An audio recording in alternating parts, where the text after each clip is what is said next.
Well, a very good morning and welcome to a sunny Falun, the final destination for the cross-country World Cup for the 2017-2018 season. Just the sort of conditions we like. There was a little bit of snow forecast earlier on today, but it looks as though that has vanished. Just as well, the wind is here though, and that could play a major part in the sprint events scheduled today. Men and women's, of course, and the women's knockout rounds will get underway first.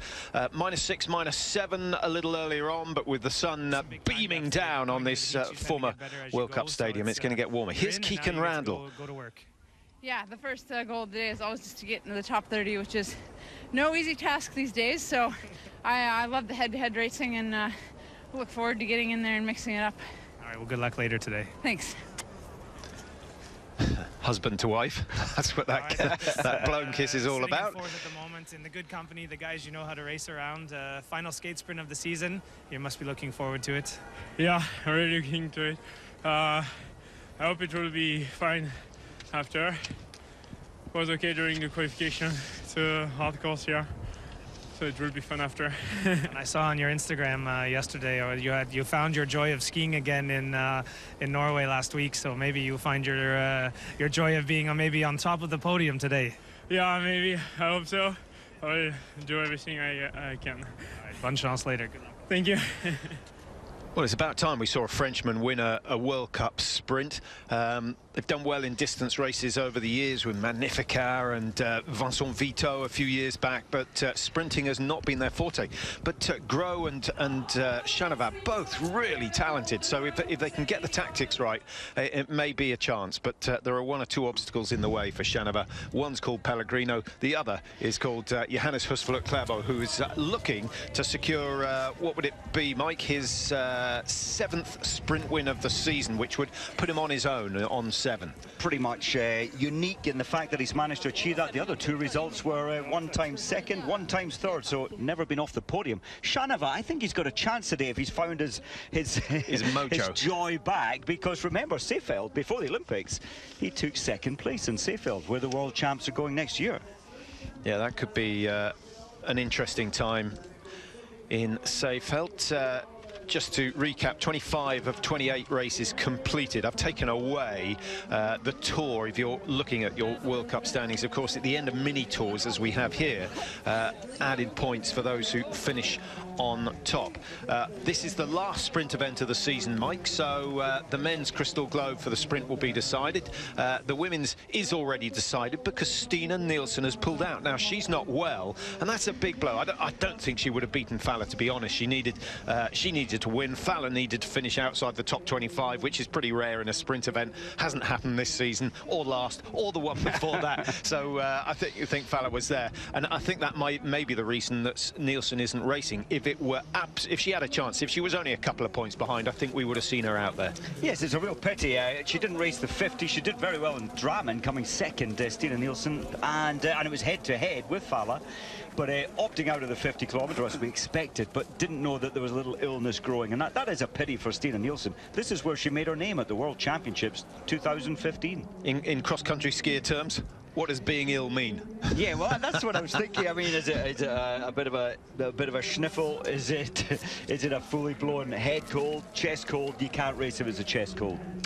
Well, the glitter's back on the cheeks for Jessie Diggins, and she is one of only 2 people who can challenge Heidi Weng for the overall World Cup standings. She's got to win today, win tomorrow, win on Sunday, and take the Tour title to have a real chance of doing that. Air temperature, as you can see, has warmed up significantly. From -7, it's now 0.4 below freezing. And here's the course. You may remember it from the World Championships back in 2015, where Marit Bjørgen took the gold medal. It's a unique profile, Patrick, with the 2 large rises. The first one is brutal. The second one has a very fast technical corner leading up to it, and I think you have to be very, very clever in terms of strategy today, and that's why Petter Northug would always win here. And as we look at the results of the qualifications, you can see that Hannah Falk, a time of 2:59.88. Jessie Diggins right up there, so she's still on very good form. Jess Diggins, despite putting in such a monster effort in the Holman Collin 30 last weekend. We'll talk about that when the race gets underway. One or two strange tactics, but a good talking point anyway. And Heidi Weng, actually the last to qualify today. Well, they've just completed choosing their groups, and here you have it. Once again, the favourite going for heat number 1. Good move from Hannah Falk. Sadie Bjørnsen looking to complete what's been a very good season for her. The blokes going through their selection as well. Once again, Mike, Pellegrino and Clabo deciding that they're quite happy to go head-to-head in the first knockout phase, which means they'll be head-to-head in the semis, head-to-head in the finals if they both get that far. What about Bolshinov? I've got a sneaky feeling this might be the time he turns those podium finishes into a win. I would love to see that, and he's found himself this season. He smiled through December nor January. Now he's very happy, and he's pulling a few jokes now and again. I would love to see Bolshinov win today. Yeah, turning into a bit of a character, and that's we need a few of those in cross-country skiing. So, what a setting. And what memories for Marit Bjørgen, who races in the knockout phases. She's got through successfully, goes in group number 2 as the fastest qualifier. But let's focus on group 1 and number 1, Hannah Falk, fastest qualifier, just under the 3-minute mark. So we'd expect this run to be in something like 3:03, 3:04. They generally drop 3 or 4 seconds on their qualifying time, and that's because this becomes tactical, whereas the qualifying run is flat out from the gun. Sadie Bjørnsen, a good season for the Americans, Mike. What have they got? 3, 7, 17 in the World Cup standings. And of course, Jessie Diggins is the most successful of them. She goes in group 3. 13, Victoria Karl, and Germany, a little bit short of competitors, but they do have Sandra Ringvald, who goes in group 5 today. Tactics, Mike, as they work their way out the stadium, it looks flat, but it's a gradual climb until they hit that right-hand turn, and then the climbing really starts. Then the serious climbing does. I did wonder if there'd be a tactic here. You can see the wind blow on the surface of the snow. It's quite a strong headwind here, but certainly we might see some strategy into the finish line, which again is up into a headwind, and it's slightly uphill as well on the right hand side there into the finish. Brutal this. Oh, one down. Victoria Karl. That's a bad start, an unfortunate start, and really no way back from now. So there's a reprieve here at the only little bit of flat, but it's heading into the steepest of climbs. So Jakobsen, another main player in the 30k last weekend in Oslo. She, I think, had probably the best plan, Mike. Stick behind Marit Bjørgen and see what it brings you. Just didn't quite have enough power to get on the podium, but it was a good run from Jakobsen, and I think the women's 30 in Oslo, one of the best races we've seen this year, and Marit Bjørgen, of course, coming away with the win. At the back of the group is Heidi Weng, slowest in qualifying to come through, 3:10.68. So she was 10 seconds slower than the best. Was that tactical, or do you think she's still chin-strapped? Oh, I think she's beat on survival. What's surprising me as well, look at the white suit and second from last, Hannah Falk. She always does so well in qualifying. She doesn't always guarantee an easy path through to the quarterfinals and the finals. Yeah, it's quite tough for Heidi Weng, isn't it? She only just got through to this stage, but good news for her in that Stina Nielsen isn't racing, but Diggins is doing pretty well. Østberg is should do okay. But are they really a threat for the overall? I know statistically they can make it, but if Heidi Weng picks up 20 points here and there, surely she's going to come away with the crystal globe. You would think so, and I think today by just nipping in 30th position, at least she gets, at least she's in to pick up some bonus seconds. Although at the moment, it's not looking overly likely. I'll tell you what, if Hannah Falk wins today, she could go up into third in the sprint standings, and that would be a major success for her. Look at that acceleration from Falk. Beautifully done on the far side, wearing number 1, showing why she was the quickest qualifier. Didn't have any problems going ahead of the Norwegians, and just tucking in second place. Sadie Bjornsson now in a great position to challenge through the last 200 metres. Amazing, isn't it? So often we see those who lead. Jakobsen now in third. She's led most of this sprint, but down in third place. Probably won't qualify. Yeah, it doesn't matter whether it's a 30k or a 1.4 kilometre sprint. You don't want to lead any further than you have to, and ideally you overtake everyone else with 10 metres to go. It was an early burst from Hannah Falk of Sweden, and a comfortable win, a popular one with the crowd here in is this the home of Swedish skiing? I guess it is still. More certainly better known by some because that's the finish of the Vasaloppet. But this is where we've had the World Championships. It's where we've had the World Cup finals for many years. I think it is. It's like Holmenkollen for Norway. That's the heart of skiing. Lahti for Finland, and yeah, I think Falun gets that the venue for Swedish cross country. And I don't want to upset the Canadians. We know we were in Canada at the end of last season. Actually, the Falun race is taking place in January, and some very good sprinting then. Falk's impressive, Mike. It was that turn of speed when she decided to make her move. It was pretty decisive, and she carried the pace. She hunted in behind, and then she exploded easily with apparent ease. Didn't put any of that early pace in. She also came 5th last weekend in the mini Vasa, the 30-kilometre. She going to be the one on top of the podium at the end of today? She gets maximum rest and goes through comfortably. Now that move from Hannah Falk, to me, very intelligent, Mike, because down the back straight is a headwind, and you really don't want to be leading before you get to that little rise at the end where you get a little bit of protection. You can see it there. Now, heat number 2 has the world's best cross-country skier ever, man or woman. Marit Bjørgen rewrote the history books in Pyeongchang this year with sensational performances, not just in the 4x5 relay, but also in the 30-kilometre, which she totally dominated. It was a bold performance, so it's nice to see her in action. She's wearing number 5. 14 next to Bjørgen is Catherine Rosted Harsham, obviously from Norway, in the same colour. And then we've got Maiken Caspersen Faller, the number 1 ranked sprinter in the world. Hasn't had it all her own way this season. Been head to toe with Stina Nielsen, but Nielsen not racing, as we mentioned. For Sweden, we've got Jonas Sundling, and then Italy with Elise Brocard in bib number 29. Pretty easy to ID with the blue suit. Your favourite, Mike? Well, it's a difficult one to call, this one. Sundling, for me, the Swedish home advantage. If she adopts a similar strategy to Falk's, I think she's going to be good. It's quite an unknown. I was surprised at Bjørgen. Her reactions getting slower. The gun went, and she was like delayed by 0.3 of a second before she moved, but quickly up to second place. Perhaps not wanting to lead, but she's as good as leading by sitting out to the side. Might be time to tuck in behind Harsham, and Faller doing just what the best sprinters do, sitting back and waiting. Number 25, we didn't mention Anna Maria Lampitz from Slovenia. Slovenia with a rich history in cross-country sprinting, but it's 3 Norwegians leading the way. Their domination goes on year after year. I think the best news about this season, Mike, is that the Swedes have stepped up a level, and the Americans. Very much so. The Swedes, and in the men's field especially, it's good to see all the Swedes back in, the big names of Swedish skiing. When you ask me who's going to take this one, of course, Faller really is going to make this look quite easy, I think, towards the end. She's just played it nice and sensibly.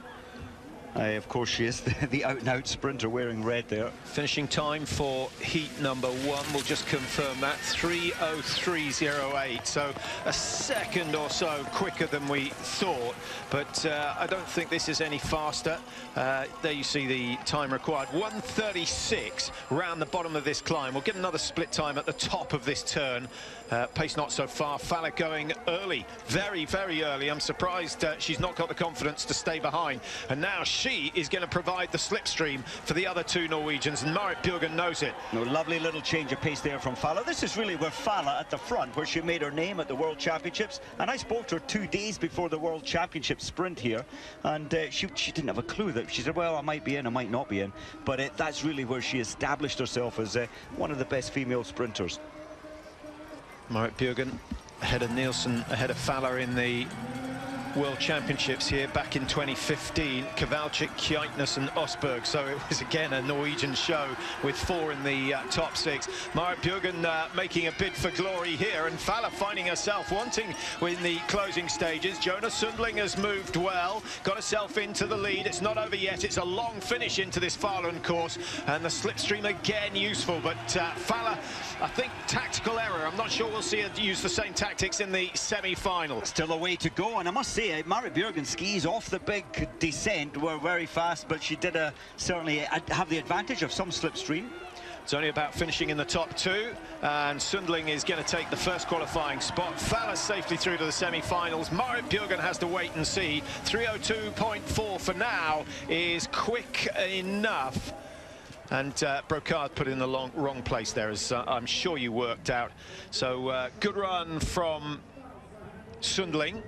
I think getting excited with home advantage. And she played clever there. She didn't get excited. And this is now a trend. Well, 2 of the heats, those who take it a little easy at the start have a chance to come back later. I think that was a 3:01 winning time, so 2 seconds faster than the previous heat. Now, how much do the coaches watch each race and make conclusions on what the best tactics are? I don't have any doubt that Hannah Falk used the best tactics in that first round, taking over just before the final climb, not the big climb at the top. I think it's a huge aspect. Remember British cycling, when at its best on the track, they would be looking at video replays of the previous heat, instant information. Where's the best place to be? Where do I attack? And I think that would be useful here in sprinting as well. So 3:01.13, pretty impressive time, and that was 2 seconds quicker than Marit Bjørgen actually qualified. So no holding back in group number 2. We're on to group 3. Diggins, Tyrrell Udnesveng, Matvieva of Russia. We've got Kiken Randall, who's now an Olympic gold medalist.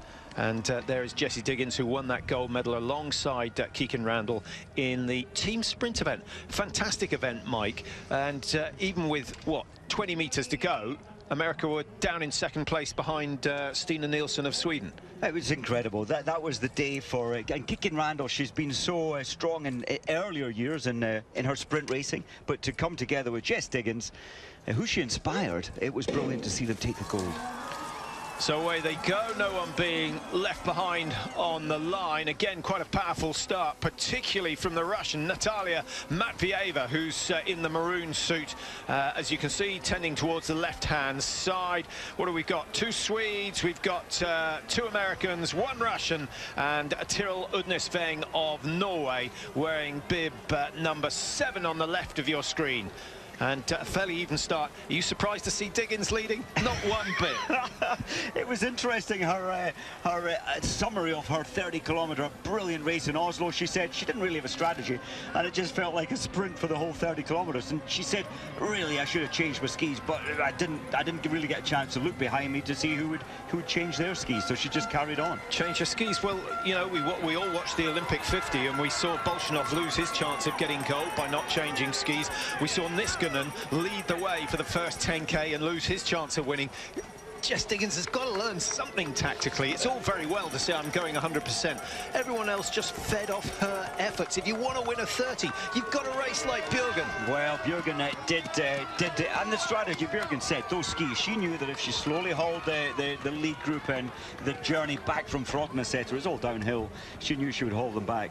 So yes, it was a good strategy. Yeah, she was absolutely right. But having said that, Mike, having different athletes using different tactics is fantastic. It makes for exciting racing. What did we have? A 33 second gap between the leading group and Marit Bjørgen, who eventually came through to win.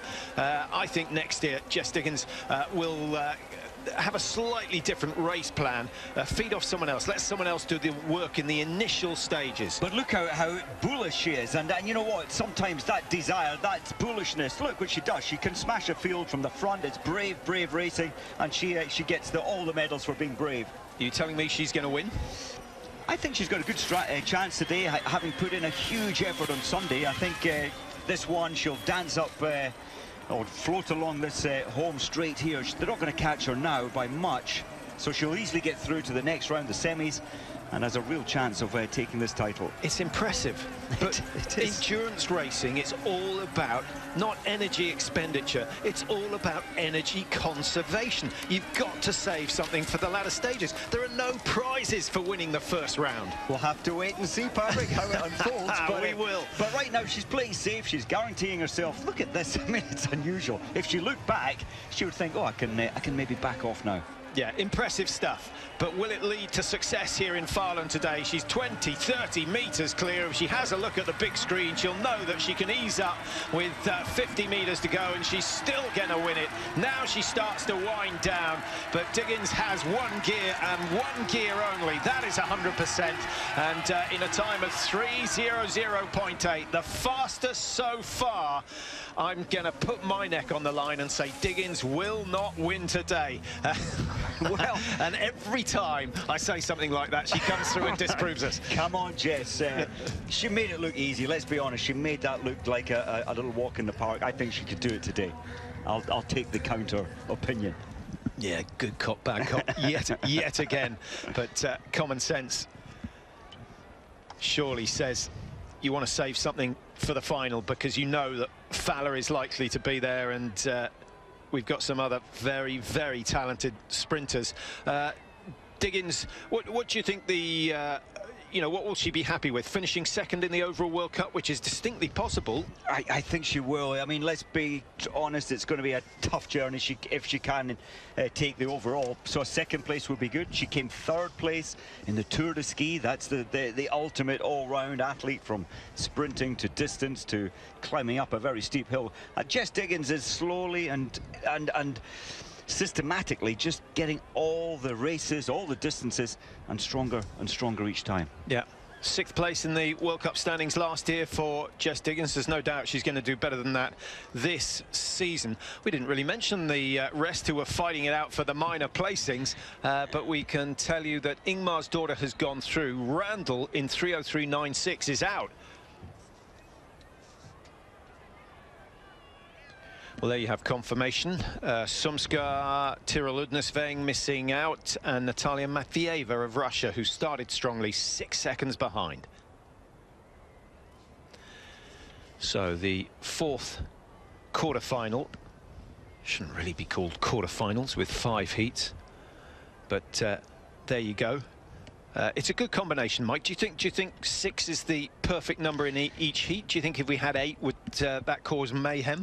I think it would. 6 is about on the limits. When you've got these tracks that are curvy, twisty, with lots of climbs, you can get in a traffic jam.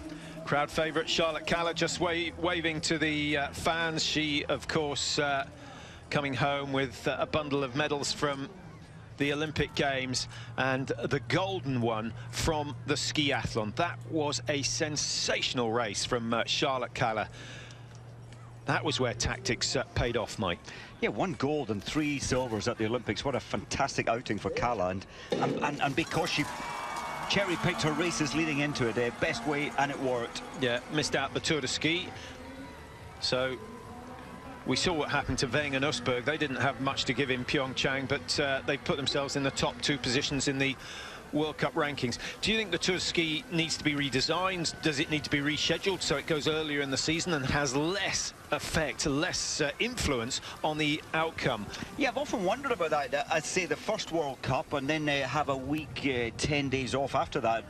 They've thought about many options, but I think it fits around the Christmas time, and coaches have absolutely built all the plans and programs around the Tour de Ski. And when you can pick up so many points there, 400 points, it's a good outing.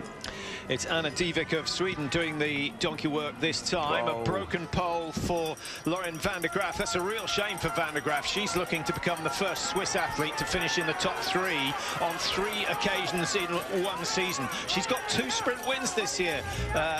In fact, I've got the wrong Swiss athlete, I think.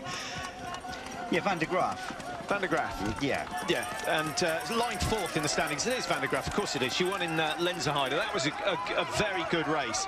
So through goes Charlotte Kaller, and it's a long way out from home to lead. 3 Swedes in this one, Mike. And all at the front, Patrick, they really are inspired. Kalla put in a lovely turn of pace up that first long, the more difficult climb. And this recovery, let's be honest, isn't really a recovery. Look at the forces going through the legs here before the second brutal climb. Yeah, you can see that Kalla has skied that many, many times. She knew exactly what line to take and carry as much speed as possible into the bottom section of the hill. What a difference that makes in terms of energy conversation. It's all go for Charlotte Kalla, but she is not going to break clear of her teammate Anna Divik, and the American Sophie Caldwell in 3rd place at the moment is close enough to use the slipstream, so Kalla is now in danger. And Belorukova, I was quite surprised, Belorukova coming back into it, so that blast, that turn of pace by the 3 Swedes at the front, was it all for nothing? Well, we'll have to wait and see, but Belorukova just looking comfortable.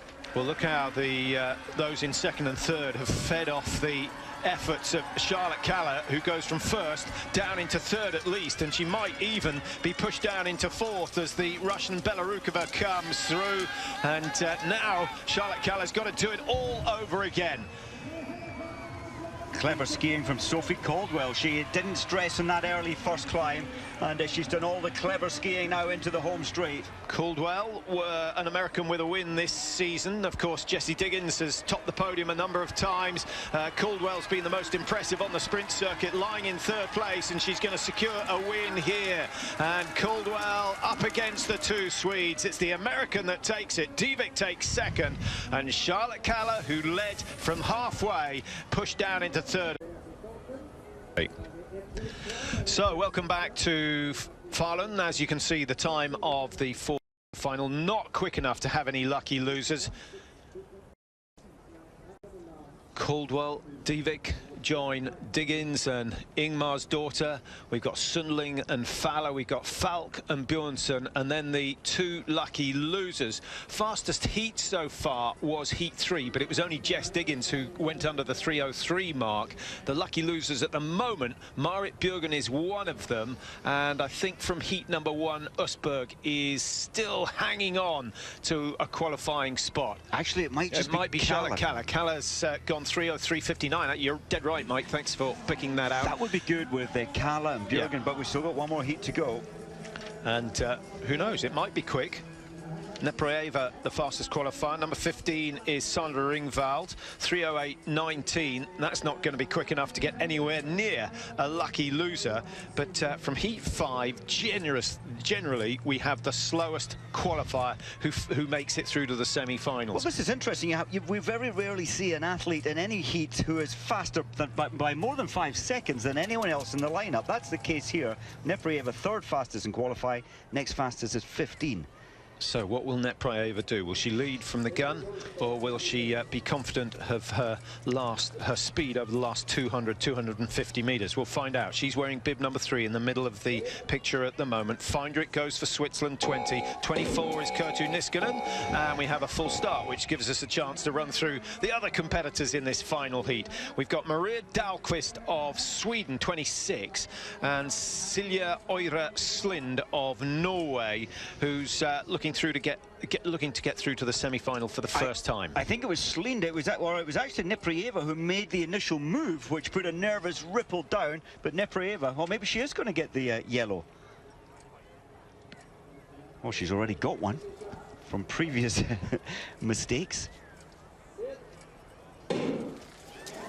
All good. Well, this time they get underway. A slow start on the far side from Kerttu Niskanen.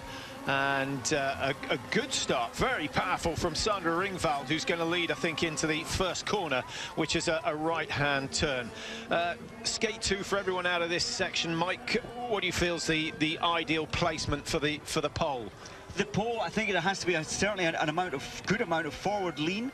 And in terms of the hands, we see a more stable position coming from quite wide hands. Nepraeva has quite narrow placement of her poles, and the fastest in the heat, Nepraeva, she's at the back. She really tried to go fast from the gun, but it hasn't worked so far. I think she's confident. Now she's trying to make up her place. Yeah, the arm's going a little like a steam train piston. I think we picked up on that, didn't we, at the first World Cup race. But anyway, Nepraeva should, on paper, qualify through from this one. Yeah, this is a dangerous position for the Russian on the left of your screen, because the next turn to the right means that she can start to get squeezed out. There's absolutely no way through. Ringwald is not going to leave enough room on the inside to allow the Russian through, so she's going to have to wait a little bit longer to make her move. All six still pretty much together. Kertu Niskanen hanging on at the back there. I've been impressed with Ringwald, Mike. She's led most of the way, which, as you know, I don't approve of. I don't think it's sensible, but I think she looks so strong in the core. And from the gun, I thought Ringwald, she made it look so easy, using all of her body movement to get the energy through the edges. So far, so good. Nepraeva, come on, she needs to pick it up. But I know I put in my notes strategy. Nepraeva, when it comes to the out-and-out track pace, is great, but she so often gets it wrong when it comes to 6 people side by side.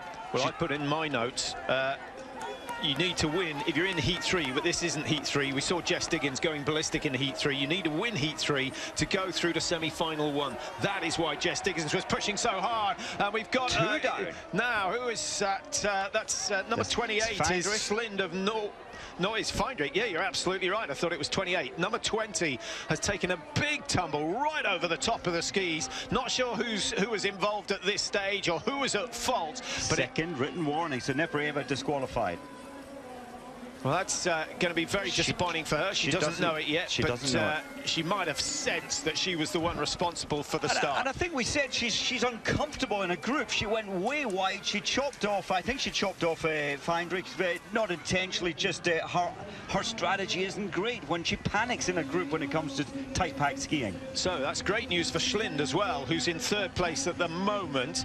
She doesn't have to beat Nepraeva, and she will still go through to the semi-finals. Sandra Ringwald starts to ease it off. Is she tying up, or has she just got things under control? I still think she looks very strong, and she's going to pull alongside Nepraeva and just pip her to the line. So Ringwald through, Nepraeva is disqualified. Schlind will go through with a time of 3:06. She's going to struggle in the 2nd semi. I really feel for Feindrich. She won the Engadine Marathon on Sunday. She looked great. Her time was good in qualifying, and her strategy there, for me, she was definitely going to get through. The Engadine, one of the fastest Loppet races on the tour. It's essentially downhill. If you are going to get into the Loppet races, that's a good starter, isn't it? It really is. It is a minimal climb when you compare it to the Oslo 50-kilometre, which the men took, what, 2 hours 1. The 42-kilometre for the women, what a winning time of 1 hour 34. It's such a flat, beautiful, on the lakes effectively, beautiful race. But because it's fast, your glide needs to be good. So you have to spend a lot of time standing on one leg just to make sure you can cope with that. Feindrich crashing out. Hopefully we'll get a replay of that.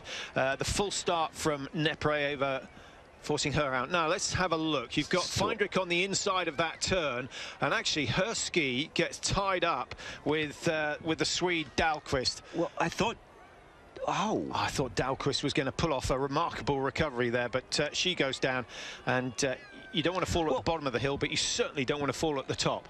I didn't get a clear picture on that. Yes, I know that Nepraeva chopped them up a little, but it was Dahlqvist's skis that brought down Feindrich. You don't think that that Nepraeva got the yellow for the false start earlier on? Maybe that's what it was, because she was, as we said, carrying a yellow card into this race. Yeah, so she's picked up a blue, which is the leader of the Under-23 World Cup. You've got the yellow and the red. So disappointment for her, and that means the semi-final lineup looks like this. Falk, Diggins, Sundling, Bjornsson, Fowler, Lampitz go through, and as you can see, Björgen is through as a lucky loser. Well, exciting stuff, and it's only going to get better, because we've still got the women's semis. We've got the first round of the men's still to come as well, and of course Johannes Husfeldt-Klæbo, is he going to be on his best form? We will see. Sparing effort from Klæbo, Mike, in the Holmenkollen 50. I think that was always in the plan. Pick up a few bonus points for sprints in the early part of the race, and then cruise in outside the top 40, just enjoying the adulation of the 50,000 fans who turned up to watch. Or was he? I felt he was, I mean, he put, as you said, he put a lot of the early pace in to pick up his bonus points, and he picked up, what, a total of 30 of them, and then he backed off. I don't know, I thought he was a little tired when he crossed the line 6 minutes behind the best. So we got Hellner nearest the camera. Dominic Baldorf goes for Austria. Michael Novak wearing 25 for the Czech Republic. Simeon Hamilton of USA. And then the top dogs, we've got Freddie Pellegrino of Italy wearing 4 on the right-hand side of your picture at the moment. And guess whose slipstream he wants to be in? Johannes Husvik-Klæbo. He's found a way of beating the Norwegian, hasn't he? He really has, and by hunting him is always the best. But this, all of these athletes in this heat, there's only 2 seconds separating Simi Hamilton, and with bib 13, there he is in the middle. So it's not an easy group this at all, and they're going to have to be careful, Pellegrino and Klæbo, just to get their strategy right. Now, we mentioned the wind earlier on, Mike, and they don't really feel it in the next 150, 200 meters when they get into the woods, but it really does have a big effect when they come back down into the stadium, and that's why leading is not a good idea. We saw that out in Pyeongchang when we had the windy days. It completely changed the race tactics. Very much, but nobody knows this track better than Hellner, and he proved that at the World Championships here. He's obviously got a clear plan, and it's an aggressive pace. Look at this, 105 to the top of the climb. Yeah, but we've seen, we often say, if you're leading at this stage and from the start, you set yourself up for an attack, and I think it's going to come, that attack will come from Klæbo, with Pellegrino on his case. Baldorf of Austria looked very nice on the corner there, took a line, what, 2-3 feet inside Marcus Hellner's, but Hellner still with the lead. This is going to be quite a fight. Pellegrino starting to make a move on the outside, but that's, I think at this stage, just a waste of effort. No one wants to lead down into the stadium. Simeon Hamilton says, I'll take it away, but he hasn't got himself more than 2-3 meters lead over everyone else. I thought that Hamilton looked supremely strong on that second climb, made it look so easy, as if he was on a Sunday afternoon ski, compared to Hellner, who was panicking and choppy. Now they start to close. Hellner coming up behind Hamilton without doing too much work. Pellegrino finds himself some space. Johannes Husvik-Klæbo has to step up the pace. He's still back in 4th. Only the top 2 going through by right. And Klæbo's second fastest qualifier today, 2:36.69. And he should be confident that he's going through. And this is why Pellegrino and Klæbo race in the first heat. Isn't it brilliant how they can just play with this, like just playing around with the pace early on and easily turn their turbos up and break away from everybody. Yeah, decisive in the end. No need for panic at any stage of the race. Pellegrino winds up almost a fraction too early. Look at that, 0.2 of a second in it. Hamilton on 2:39.6. Will that be quick enough? As a lucky loser, we'll find out soon enough. 2:39 the winning time. 2:39.6, the fastest of the lucky losers. Well, nearly 3 seconds slower than the earlier run out, the qualifying time. That's pretty standard. Semi-final tends to run at the same pace as the first round, and then the final is usually 2 or 3 seconds quicker than the qualifying time. That's true. Now, we can do a great comparison here. There's Klæbo there with wearing yellow, and Pellegrino just ahead of him. They didn't get excited until the top of the second rise. Bolshinov will lead the next group out, I'm quite sure, and try and lead the whole way. And Klæbo back in 5th coming down into the stadium. Barely out of breath across the line. Yeah, he's going more pink every day.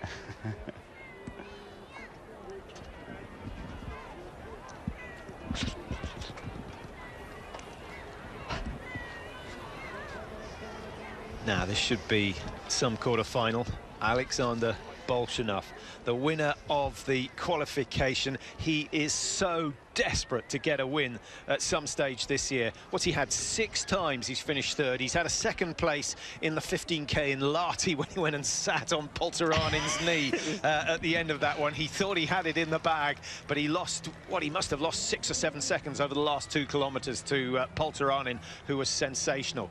And, you know, Bolshinov, 2nd in the 50 kilometers at the Olympics, 2nd in the team, 2nd in the 4x10, 3rd in the sprint. He is the real deal, Bolshinov. Yeah, and he's only 21. There's Nicholas Jonsson Nicholas Jonsson.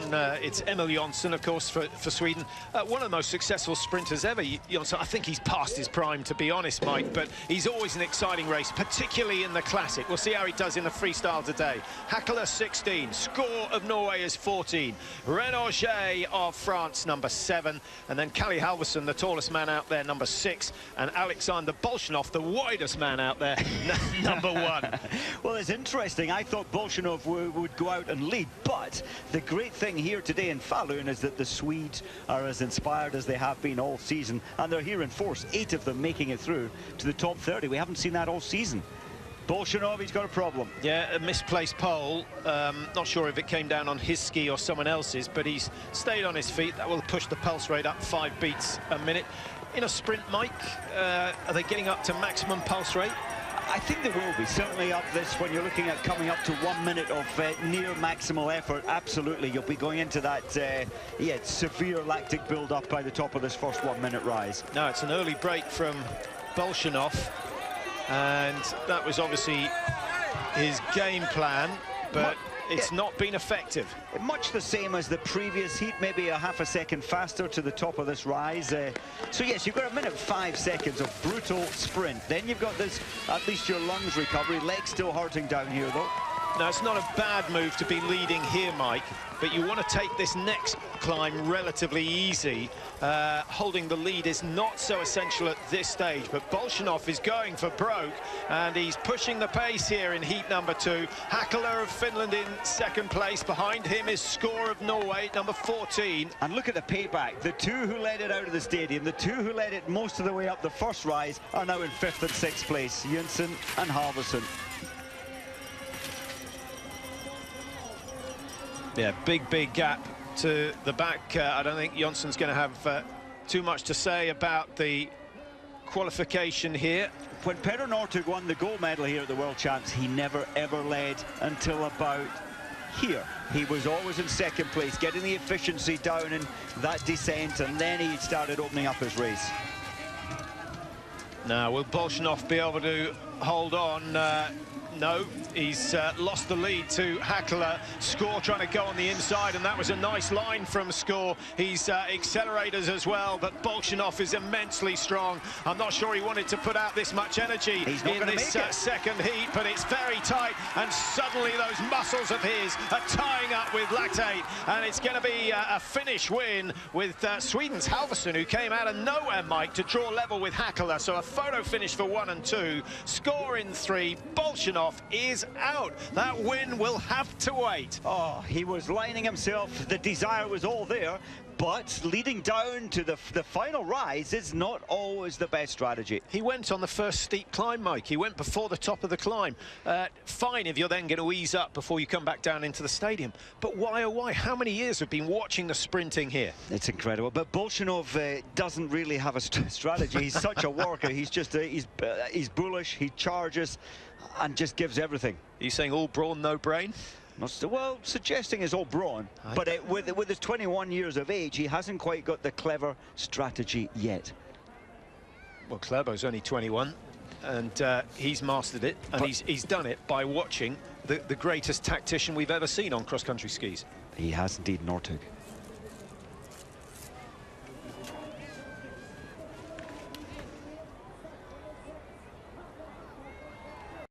Well, there's the photo finish. Halvorsen certainly has the longer leg. That's such a great photo. Yeah, I wouldn't mind that on my wall if I was one of those 3 athletes. How many races have been won this season with a well-timed lunge?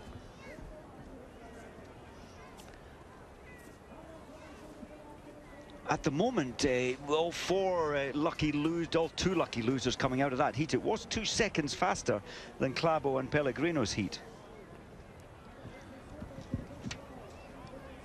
Score on 2:37.18, so that's the fastest lucky loser time at the moment. Bolshinov 2:37.62, so yeah, he's not out quite yet.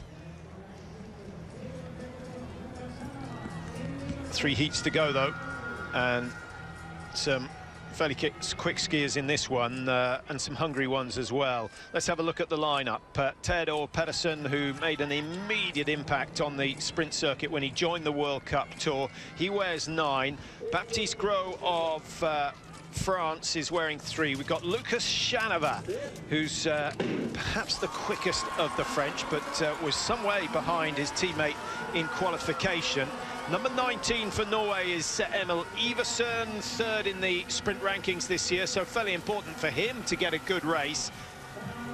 And we've got Tricher of Austria and Kevin Bolger of the United States, both of those two at the back of their relative columns. Chanava reminds me so much of Martin Fourcade. He's modelled his balance, the strength through his ankles and his knees and his hips, modelled himself on the great Martin Fourcade, and it's a similar style, easy, explosive through the lower leg, and efficient. I thought in the previous heat that Renaud G would get through. He was bib number 7, but he also did the Engadine Marathon on Sunday, finishing 4th, just 2 seconds off the victory.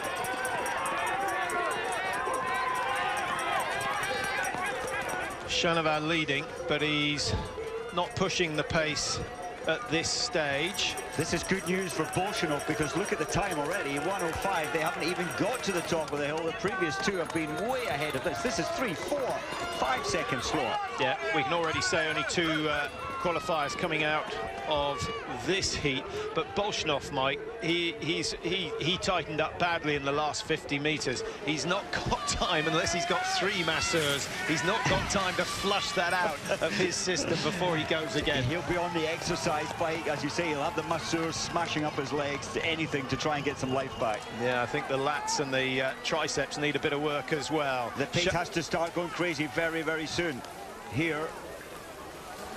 Nice, easy ski from Chanava so far. Iversen on the near side in 2nd place, ready to pounce should the leaders accelerate. Theodor Pedersen in 3rd, and he's looking dangerous as well. And now the French start to make a move. At the back, we have the Austrian and the American, Tricher and Bolger, who've shown no interest in getting up the front of this group, despite the fact that the pace has been slow. And it's Iversen who uses his weight to take a good lead down into the stadium. But that's going to evaporate as those behind accelerate with a little bit of free skating. 3 side by side as they come up round the top of the final climb. A U-turn before they head into the finishing straight. Now, where's this going? Clever racing from Baptiste Gros there. He left it sensibly, but he still has a lot of work to do for the top 2. Gros on the far side, Iversen starting to accelerate in the Norwegian colours, and Chanava on the near side just picks up a place. He's gone into the automatic qualification, and Theodor Pedersen of Sweden takes the win. A photo finish between Gros and Chanava, and Iversen on 2:46.5 is 10 seconds outside a lucky loser time. So we can definitely say that only 2 qualifying from that heat. Well, 10 seconds is huge. That's an incredible pace they took to the top of the first rise on about 85–90% of their max.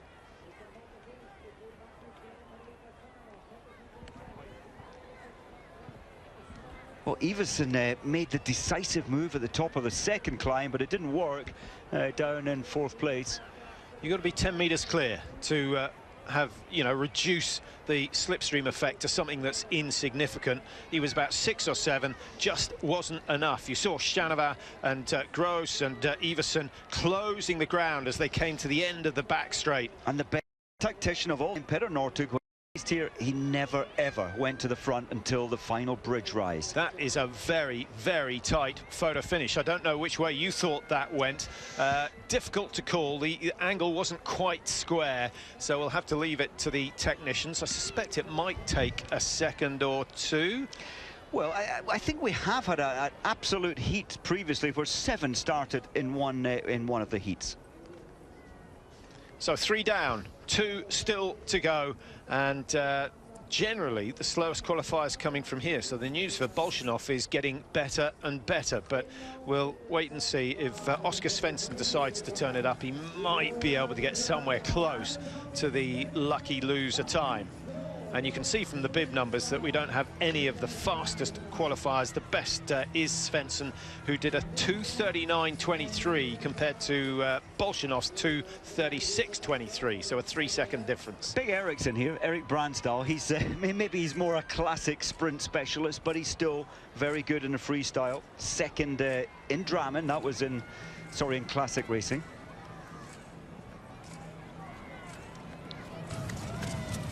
Good to see Magnus Kim. This is great news for Korea, and a result, of course, with, from the Olympics going there. A big investment into the cross-country and biathlon. So Kim on the near side, as you can see from the leg of his suit. We've got Francisco De Fabiani of Italy wearing 21. 18 is Haruki Miyazawa. Finland have Joni Mäki, number 15. Bransdal of Norway. You can see him wearing 12 in the centre, and Oscar Svensson, I'm just wearing 8. Sorry, Patrick, just wondering why they're being held so long. They're twitching, they're nervous, they can't stop moving. Of course, it's a strong headwind here. Yeah, the wind has changed fairly dramatically over the last 45 minutes. And I've just noticed, sorry, Halvorsen has just received a verbal warning, so no more errors or he'll be disqualified from the previous heat, from heat 2, Halvorsen. Well, the wind has picked up dramatically, and that makes this first straight very difficult. Might be an idea just to drop back completely and tuck in behind the biggest athlete, which is probably Eric Bransdal, I think, who's in the middle of your picture at the moment. I think the previous heat, Patrick, was so slow because nobody really wanted to lead. Then, of course, we saw Pedersen getting a bit involved. We saw Shanava really taking the lead, the unwilling leader at the early stage. Almost the same here. Nobody wanted to go to the front early. Have we got a decision on each 3 as yet? Well, they've got the exact same time, and I wonder. Well, no, they put Baptiste Gros, as second place. And Lucas Shanava at the moment has been pushed down. Well, I think we've got an unwilling front racer here, leader. Well, again, the time's going to be relatively slow. The split we had was 1:05 at the top of the course. 2:03 should see them through to the base of the final little climb at the far end of the stadium. So that will be a next split. And they're 2 seconds outside, 2.5, 3 seconds outside the fastest heat so far. And great to see Japan at the front. Miyazawa.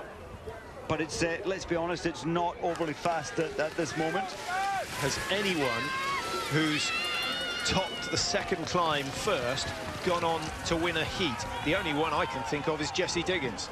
Jessie Diggins, the only one in all the heats so far. The 5 from the women and the previous 3 from the men. Kim still in there. And it's good to see 12 nations in the finals this time around. Normally we only get about 8 nations, but we've got 1 Korean, 1 Japanese, of course, Andrew Young, 1 Russian, 1 Czech. Still fairly even as they head back into the stadium. Not a bad crowd for a weekday here in Falun. We should have a lot of spectators for the weekend's activity. 2:15 kilometers to be completed for the men, and Miyazawa nearly goes down. He does exceptionally well to stay on his feet, but that will have robbed him of some valuable energy. And it's Svensson, the fastest qualifier, who leads round the final bend. 21 is Francesco De Fabiani. Will he join Pellegrino in the finals here? Svensson looking very, very controlled at the moment, and a 2-meter gap between second and third place. Svensson, that's a good tactics there. And of course he was 5th in the Olympic sprint competition. Kim of Korea found the final 200 meters just a little bit too pacey, but a good win for De Fabiani. Svensson comfortably in second place. Miyazawa, without that stumble in the back straight, could well have found himself through to the semi-finals, but it's not to be. Welcome back to Falun. The atmosphere building here. I think the fans expecting something pretty spectacular in the closing stages. We through to the 5th of 5 in the first knockout competitions, and this has again Andrew Young of Great Britain, racing number 24. If he goes through, it will be a fantastic performance, but it's going to be tough, let's be honest. Carl-Johan Westberg is the fastest qualifier. He wears bib number 5. The rest are fairly evenly matched. so could be a bit of a scrap. They're underway, and you might have noticed number 22, Martin Jonsrud Sundby, who is desperate to try and steal a march on Dario Colonia and get himself back up into second place in the overall World Cup standings, Mike. Very much, and Colonia, he tried earlier in the qualifying, and I expected, and he probably expected to make it, but he finished in 50th, but only 9.6 seconds behind. And Sundby, if he can pick up 10 more points, he'll get a couple of bonus seconds by getting through to the knockout phases, so that could be useful in the remaining 2 stages of this mini tour in Falun. Precious. But, you know, 10 points will put him into the into second position in the overall World Cup. It certainly will. Sundby, I think Sundby did well, qualifying in 22nd. He's not a renowned sprinter, and I'm so happy to see Andrew Young there, bib 24. A good positive end to his season. Yeah, he's in a good position at the moment. He's just got to stay with the leaders. He can't afford to let anyone get away. Victor Thorn is trying to make the break. He's given it 100% on that climb. Sundby matching him. Sundby just doesn't look comfortable when he's working flat out, does he? He does not. This is a very fast heat. This is almost on a par to heat 2, sorry, Klabo's heat. And of course, heat number 2 is even faster, Bolshunov's heat. So we might drag a lucky loser through this one. At the moment, Andrew Young, in 4th place. Still cruising, but he always looks as though he's cruising because he's about 3 inches taller than everyone else. He's actually closed the gap well, and if he can come around this top corner only 3 or 4 meters adrift of the leaders, then he's got a very good chance of getting back into contention. Sweden's Victor Thorn has done all the donkey work so far, and the previous 9 heats would tell us that he is highly unlikely to win this qualification run. I think this is still wide open. You get a feeling that Sundby will be absorbed. The group need to get a little closer maybe for that to happen. Well, he's giving it everything. Looks to his left to see where Sundby is. He can choose the right-hand side, which is the quickest line. Andrew Young still in 3rd place at the moment, having a bit of a battle with Vesberg, who's got a good finish. So Young's going to have to step up the pace as he comes down into the closing stages. Top 2 only going through. Looking good for Youngie. He needs to pick it up, get the best line into this home straight. Had a little stumble there. He takes the inside line. Now he tries to get those skis gliding well. A little burst of speed coming from Victor Thorn, but it's Vesberg on the far side. It could be a Sweden 1-2. Young's going to finish in 3rd. Agonisingly close to qualifying, but I'm not sure that's quick enough. 2:40.4, and he needed to be around 2:37.18 to go through as a lucky loser. But not a bad effort, Mike, and nice to see him on good form at the end of the season. It is very good. He did everything right there. Just needed that final punch. Still a very good result, performance there from Andrew. For me, I think it is going to be Skar and Bolshunov from Heat 2 who will make it through into the semi-final.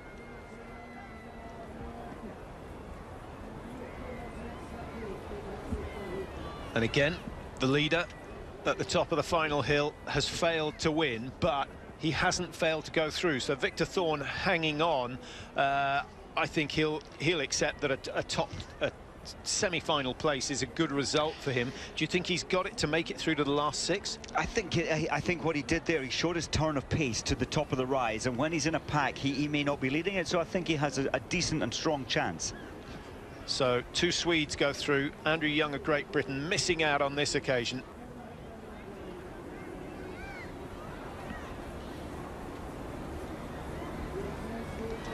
Well, here we see the semi-final lineup, and Klæbo, Halvorsen, Pedersen, Pellegrino, Hackler, Bolshunov. My goodness, that's worthy of any final, semi-final number 1.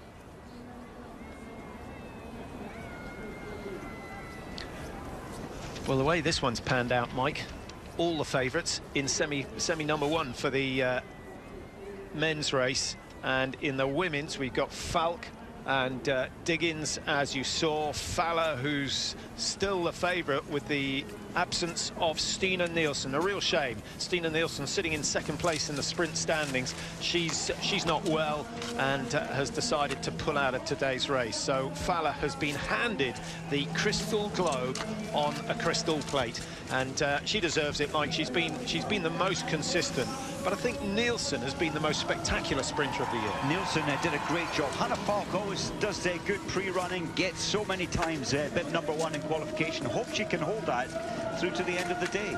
Now, Jess Diggins, is she going to prove me wrong? Go again? Jess. She went ballistic, absolutely ballistic in her first round. She decided to race in group number 3, and she wanted to win that to make sure she got in semi-final 1. So far, so good.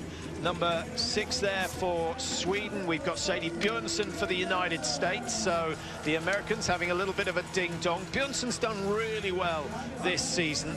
And Anna-Marie Lampitz of Slovenia. I wonder whether Petra Majdic is watching this one. What a fantastic sprinter she was.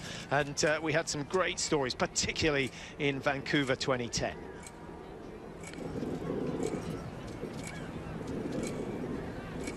Diggins led from early on in the first round. We got a delay. They're going to have to back off. Well, that's twice. The starter here is edgy. He needs to bring them forward and fire that gun quickly. That's better. Well, that was almost too quick. I think one or two of them caught out with the speed of that. I think they were, actually. It was a very, very fast second start. A good first 150 meters from Hannah Falk, and who's tucked in behind her? It's Fowler who's found the perfect position. Jessie Diggins trying to find some cover behind Sadie Björnsson. Well, maybe Jess has been listening to you, Patrick. She's not taking the pace this time. There's no chance of that happening. She knows exactly what she's doing and how she's racing, and I don't want to be critical. I'm just sort of opening up the options, Mike, and the ways of racing. I mean, you know, if you encourage a young skier to go 100% at all stages of a race, they're not going to do that well. No, that's and I think Jess, she wanted to get the lead time the previous heat for obvious reasons to get through into this semi-final, and now she seems to have a very clever and different strategy this time. Well, it's Hannah Falk who's done the dirty work so far. Björnsson on the right, wearing 4. And Fowler, to me, has raced impeccably so far today. Confident in her ability to finish it off in the closing stages. I have to say, well, look at the clock, 1:21. It's not going to be the fastest, so we're unlikely to see 2 lucky losers coming through from this group. It's going to pick up very, very soon. All 6 are so close together. Marit Bjørgen still... Yeah, it'd be slightly unusual to see 4 qualifiers coming through from the second semi-final, but if this lot don't push the pace a little bit, that might be exactly what happens, and we'll lose some of the favourites. Look how many of the top qualifiers we've got here. Number 1, number 4, number 2, number 3, number 6. Well, they're all just looking at each other. Who's going to take the lead? I mentioned Bjørgen, of course. Bjørgen in the next heat. She's just warming up right now. There, we've got at least a Swedish athlete taking responsibility at the front. Is it too early? Maybe it is. Yeah, Jonas Sundling's gone early, but already the gap is starting to close, but we'll see an even greater effect of that once the course straightens out. Will Sundling win this one? She's made a bid for glory. Slightly surprised to see Fowler so far back, Mike. The skis do not seem to be gliding well, and she's missed the toe from the leading athlete. So Fowler maybe not quite as hungry as usual because the crystal globe is all tied up. It's going to be a fantastic comeback if she can get into the top 2. Jess Diggins now realising this is her moment. She needs to start pouncing. I think she will go through. She needs to get her best line out of this bend. Sundling and Falk have the lead for Sweden at the moment, and the crowd really enjoying that. The 2 Americans start to wind it up, and now Fowler turns on the gas. She's coming on the inside. She's gone from 5 to 4, running out of meters though. 50 to go, and it's still Sweden with the lead. Jess Diggins on the far side, digging deep, but she misses out on the automatic qualification. Fowler will have to wait and see. 3:07.4. Remember, the first round was won in 3 minutes. Jess Diggins won her first heat in 3 minutes, so that was desperately slow, and that creates a massive opportunity for those in the second semi-final. Now, the coaches will be telling them that, let's be honest, this was a fairly steady pace for this one. So 2 lucky losers will be getting excited, or the potential for 2 lucky losers in the next semi-final. Jess Diggins, she seemed to be very different this time around. Didn't have the attack that we saw previously. I wonder why. I think there's more to it. I think she deliberately wanted a different strategy this time, saving the energy for the final, but it just didn't quite get the best line off that curve. She may still go through. She is in third place, 0.42 behind Hannah Falk's lead time in this one. Well, the Swedes will be delighted. They've got two qualifiers for sure. Diggins, Fowler have to wait and see. Bjornsson is certainly out, as is Lampitz. Now, here's the lineup for semi-final number 2, the fastest qualified, Marit Bjørgen. I tell you what, Marit Bjørgen will be delighted with the way things have gone. Bjørgen's qualifying time first thing today, Mike, 3:03.60. So if she produces a run like that, she's certainly through to the last 6 and picking up more valuable points. Now, who's the leader here? Probably Ringvald again, because this is a headwind into these athletes. You need a good leader to take this first hit to have a good heat time. Yeah, I'm tucking in behind Sophie Caldwell. She's fairly tall, very slim. So maybe not quite the slipstream you want. Number 8, Anna Divik, 2 more Swedes, so there's a chance we could see 4 Swedes in the final here in Falun. Ida Ingmarsdottir, good, solid sprinter. Ingmarsdottir, 18th in the overall World Cup standings. Marit Bjørgen, how many times has she won the overall? 3, 4? 4. She's won everything, and it was great to see her win again the 30-kilometre on Sunday in Oslo. 2 golds, 1 silver and 2 bronze from the Olympic Games this time round at the age of 37. She's 38 next week, I think it is, 24th. So, chance for Marit Bjørgen to make the final here. That was a much better warning and start, so they were ready, they were poised and released on the gun. 24 freestyle sprint wins to Marit Bjørgen's name. Back 2004, 2005, Mike, she was virtually unbeatable on the sprint course, but since then has become virtually unbeatable on the 30-kilometre course. She's evolved. Maybe the years do create that, the endurance, the wisdom, how to pace in a long-distance race. But great to see her in a semi-final again in sprint racing. So it's Divik who leads up the first mini climb. Bjørgen number 5. You can see Ringvald well positioned. She looked good. Sensible move from her not to take the wind on the opening straight. And the pace looks a little bit stronger. I had the other semi-final 1:24 to the very top of this climb. Yes, it is faster, without a doubt it's faster, and at the moment we would suggest that the lucky losers would be coming through from this one. It may change. It may get tactical, but Divik, I think, senses her best opportunity is to keep the pace high. Marit Bjørgen likewise, and number 28, that's Schlind of Norway. It's not usual for number 28 to get through to the semi-finals. Well, that is so much faster. I think that's a 7-second increase to the top of that rise than on the previous semi-final. This is a fantastic corner, taken at high speed. It tries to throw you out to the left, but you've got to keep those edges on. And Marit Bjørgen, not perfection, but she keeps enough speed to stay in the lead. Up the final big climb, it's Bjørgen ahead of her teammate Schlind. In 3rd place at the moment, we've got Anna Divik.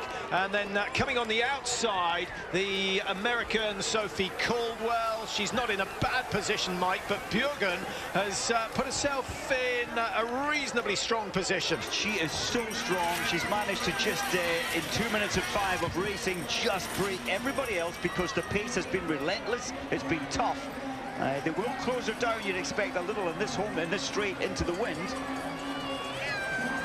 Marit working again. They're closing in. The pack is getting closer.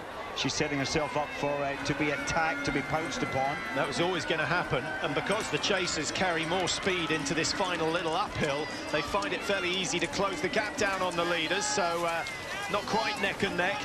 Bjørgen still with a lead, but she's got another 200 metres of work to go. Schlind sitting in 2nd place. She's the one who's in danger of losing that qualifying spot for the semi-finals. And Divik of Sweden looking hungry in 3rd place at the moment. They stay low. go. Little bit of free skate into the last 50 metres, and Marit Bjørgen is going to nail this one. She's going through to a final position. Divik on the far side, looking good, closing the ground, but she gets through as an automatic qualifier. Caldwell will have to wait and see. We're waiting for the time on that. I think they're quick enough to go through, Mike. Absolutely. There will be 4 through to the final from this heat. It was so fast. Marit did well. Fearless, didn't care about the lead pace, didn't care about the strategy, just absolute hard work to take the victory. 3:02.65, and Bjørgen exiting the stadium in a hurry. I suspect, I don't know what that's for, but I suspect she wants to get those skis back to the technicians, give them every single second they need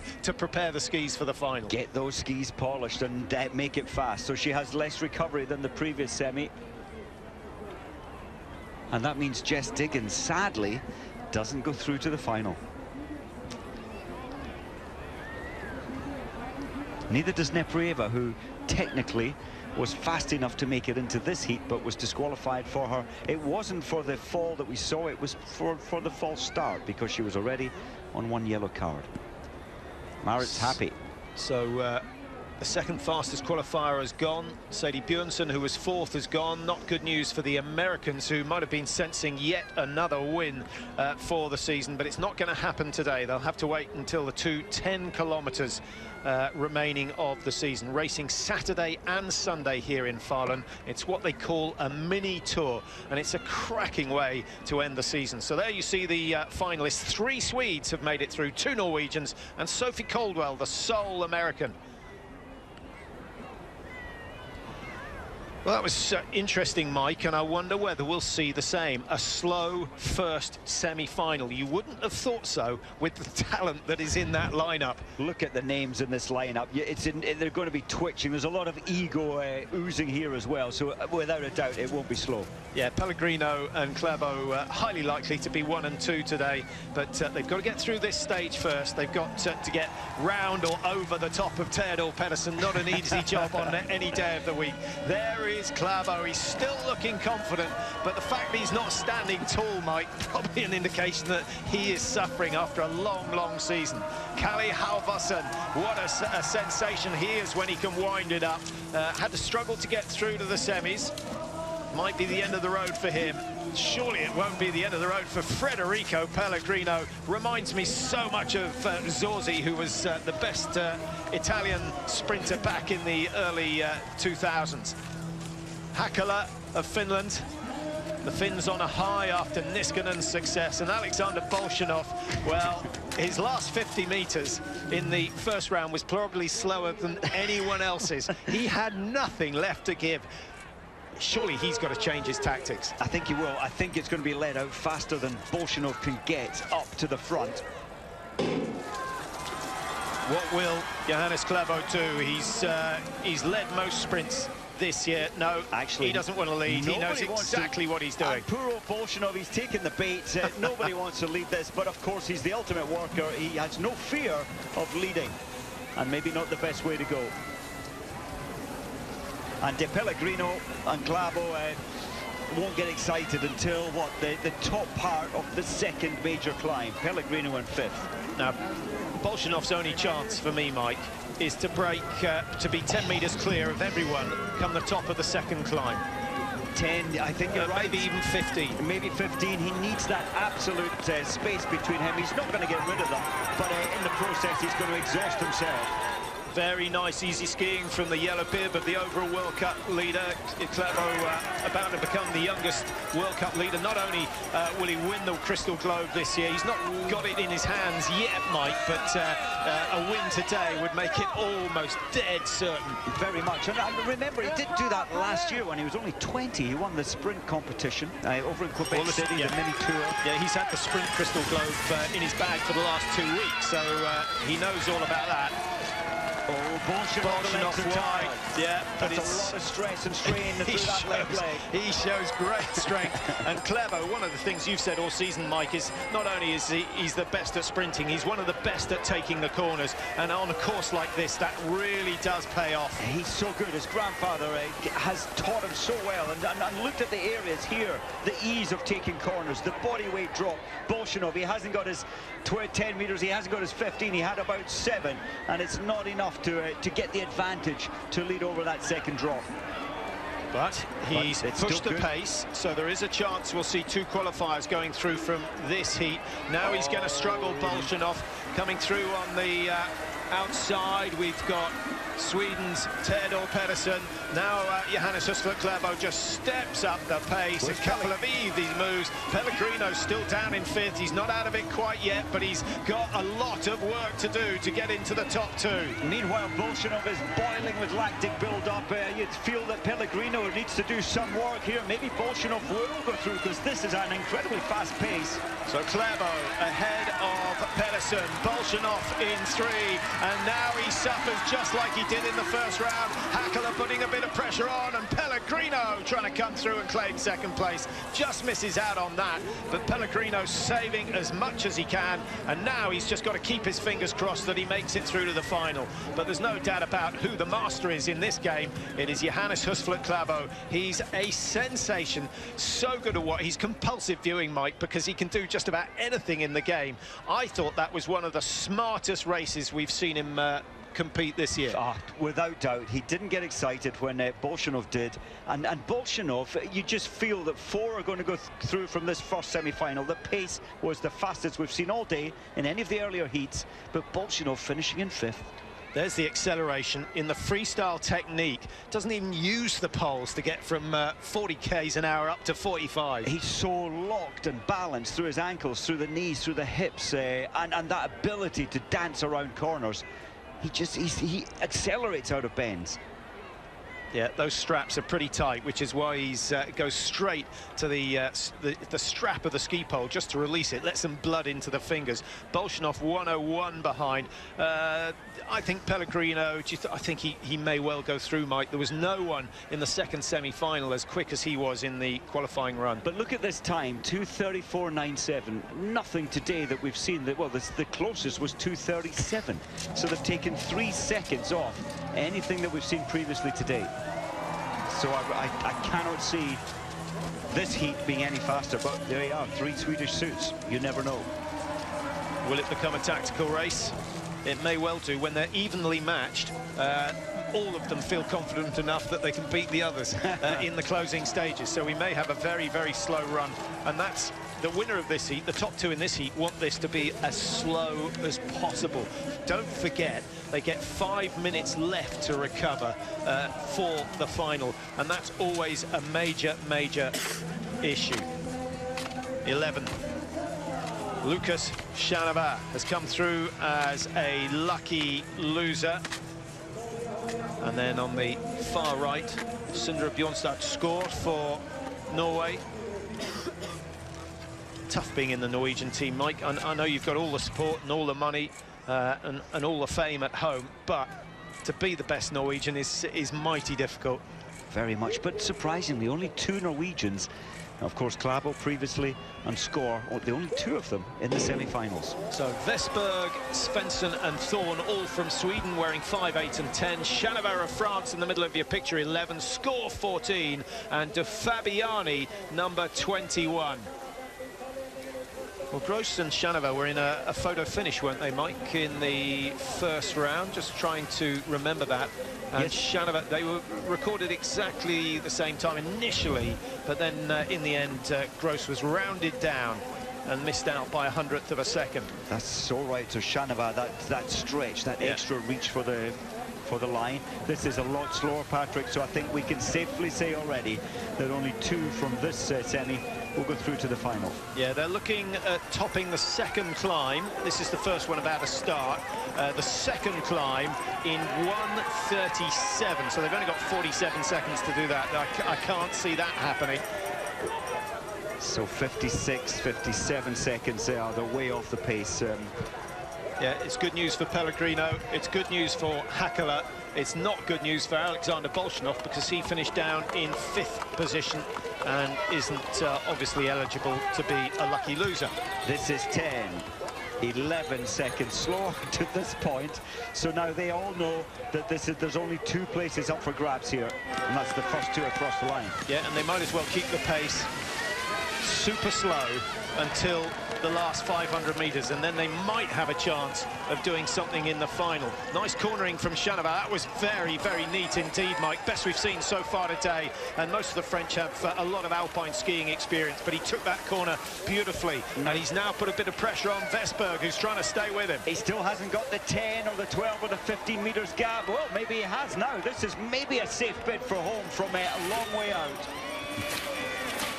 That was a great turn of pace. Skate 2, double dance all the way up, nearly all the way up to the top of that steep rise, and it's won him a slight advantage. Stay low, reduce the flow of air behind, but here they come. Here they come, but they've still got another 6 or 7 metres to make up on Chanava. Norway's score just moving up or trying to get into second place. He's gone down and he's taken Vesberg, the quickest qualifier in this second semi, with him. I think there might be a yellow card or 2 being thrown around there, but that's handed Chanava the win. Well, I thought Score was going to come through and challenge for the win here, but he was brought down. Well, we'll have a replay. We'll have a replay, and there will no doubt be a protest. Score taking out a Swede, a Norwegian taking out a Swede. The Swedes will protest, the Norwegians will protest. We'll find out who comes through, but at the moment it means that France with Chanava go through to the final, and Svensson has also got a spot. But Vesberg doesn't look happy, Mike, and well within, I feel he was within his rights. Did he show enough space for Score to get through? I think he kind of wedged Score, and Score without his left ski was not impressed. If looks could kill, he would have been hurting Vesberg. But these things happen. Why didn't he pick his ski up? Who's got his ski? I think he's bust the binding. I think the binding ripped off. I would still keep my ski. Yeah, well, when you have a choice of 50 pairs, yeah, you don't need to worry about one. Is he going to have a little conversation with Vesberg? Now, we will see. Here comes the replay, just what we want. We've got Vesberg 5, Score number 14, and Score at this stage still behind. He's trying to get through. Vesberg leans on him, gives him a good shove, and down goes the Norwegian. Well, I think Score was a little cheeky there, trying to get in through a gap that wasn't there. Well, it was half there. 50-50. Let's settle 50-50. Neither of them are going through to the final. Chanava just benefits because he didn't have to put on a burst over the last 200 metres. And interesting, it's not so often we see those sort of shenanigans in a sprint race. Let's hope we see a bit more in the final. Well, Score, I mean, his instinct said the only way through is on the inside because he would have lost time going wide. So no lucky loser. De Fabiani and Thorne miss out. Chanava and Svensson now have some 8-9 minutes to prepare themselves for the men's final. That's going to be a tough task with Pellegrino, Pedersen, Klæbo, and of course Ristomari Hackler of Finland waiting to take them on. Welcome back to Falun. Just 2 races remaining. The wind still blowing fairly stiffly in the faces of the athletes as they make their way out of the stadium for the first time. And now the home straight is into the wind. It's switched 180 degrees since the start of the day. And an exciting final, and the Swedes delighted because they've managed to get so many athletes through. 4 of them making it into the last 6. Just Marit Bjørgen and Sophie Caldwell standing in their way. In fact, I think I've miscounted because we've got Slin through as well. She came through as a lucky loser, didn't she, Mike? And that means we've got 3 Swedes, 2 Norwegians, and Caldwell of America. Well, there is Sophie Caldwell, and big opportunity for her, only 16th fastest in qualifying. Raced in heat number 4 to start with, third ranked in the sprint standing, so a good day. Hannah Falk, I think my favourite to win this one after some intelligent racing so far. Jonah Sundling not scared of taking the lead, but that hasn't been a tactic that's paid off so far today. And then the third of the Swedes, Anna Divik, taller than the rest. If it comes to a sprint finish, she might be the one who has the longest lunge for the line. She's a clever racer. She never really wants to take the lead early on, and that will help her in this final. Slind came out of the second, or she came out of heat number 5 and the second semi-final, which was very, very quick. So there has to be a question mark over whether she's had time to recover. And the same question mark applies to Marit Bjørgen, who set a blistering pace in that second semi of 3:02.6, 5 seconds quicker than the first semi-final. So Bjørgen's reputation, she was the world champion here in 2015, Mike. Is that going to carry her back onto the podium today? I'm a little with you in the fact that she was brutally strong in the previous heat and has had less time to recover, so that's a small factor coming into this final. But hey, all those medals at the Olympics seems to have given Bjørgen a whole new freedom. She's like 22-year-old again. And I see no Jess Diggins in the final. Maybe burnt her bridges a little bit too early with a very, very strong first round, but that's the way it goes. You've got to decide on your race tactics, stick with it throughout. Sometimes it works, sometimes it doesn't. 3 Swedes, Mike, so they make up 50% of the field. Surely we're going to see one of them on the podium. Well, Marit's best chance, I think, is to smash it from here, to take the pace. She knows that, because some of these younger athletes have a slightly better spring and dance and attack to the line. Marit's trying to go to the front. It hasn't happened yet. She'll slowly break them down, though. And you know, it's only 5 days since that phenomenal effort in Holmenkollen where she won the 30K with an absolutely staggering effort over the last, what, 8.5 kilometres to close that 30-second gap. And you know what, if that's still not in your legs, only 5 days later, then you're superhuman. Yes, she is superhuman. She will still be feeling that 30K now. Well, no break from Bjørgen so far. A little bit of a roadblock from the Swedes, and that's a very good tactic from them. If it is a bit of gamesmanship, and it suits them all down to the ground.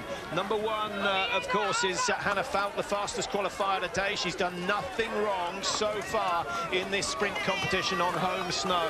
Number 8 on the right-hand side of your picture, Anna Divik. Through they go, 1:20. That's what?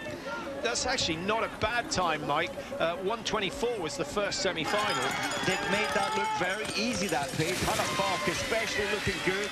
I did say at the top of the programme, often she gets her strategy wrong. She sets the fastest time in qualifying, but loses her way. Right now, she's at the front. A messy turn from Marit Bjørgen loses her at least a place, maybe even 2, because it's allowed the American to come up level with them. Sophie Caldwell, who's now tucked in behind Anna Divik, who's still keeping the pace slow, and it's Hannah Falk who's dictating this, because she knows she's going to be strong in the closing stages. But at this stage, Mike, with all 6 together, you do not want to be going first. There's the break from Hannah Falk, and she's got herself 5 metres. Is that going to be the crucial move? That was clever racing. She didn't really want to be at the front, so her best strategy was keep it slow, hold everybody back, then explode. But I'm not sure it's enough at this stage in the race. Well, I think the pace to be at the moment is 3rd, because you're going to get sucked up behind the leader.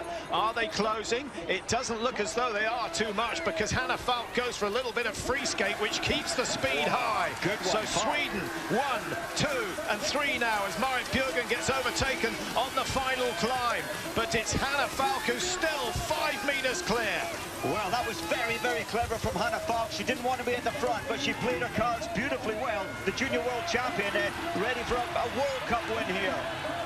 Well, that would be a sensation for Hannah Falk. And look at the lead she's got. Jonah Sundling in 2nd place. Marit Bjørgen still sitting in 3, but it could possibly be a 1-2-3 for the Swedes as Anna Divik comes up strong with 40 metres to go. But Marit Bjørgen, you never squeeze her out that easily. The world champion from 2015 finishes 3rd. Sundling takes 2nd. The win, though, going to Hannah Falk, who raced that to perfection. A little burst at the top of the 2nd climb, earned her 5 metres. That was all she needed. It was a very cheeky strategy, but it's nothing wrong with that. She was leading. Nobody else wanted to take it on. She had all the advantage to call the shots, and she called them so well. very, very crafty. It was an impressive turn of speed, Mike, but it was the fact that she slowed everyone down and then she went. That sort of doubled the effect. It was fantastic. And you know what? I'm wondering if Klæbo may well do that. If he gets up to the front, controls everybody and explodes over that ride, he would set himself up for a similar finish. So Falk and Sundling make it a 1-2 for Sweden. Marit Bjørgen back on the podium again. What's that, 180, 181 podium finishes she's had in her career. Anna Divik 4, Schlin 5, and Sophie Caldwell of the United States at the back.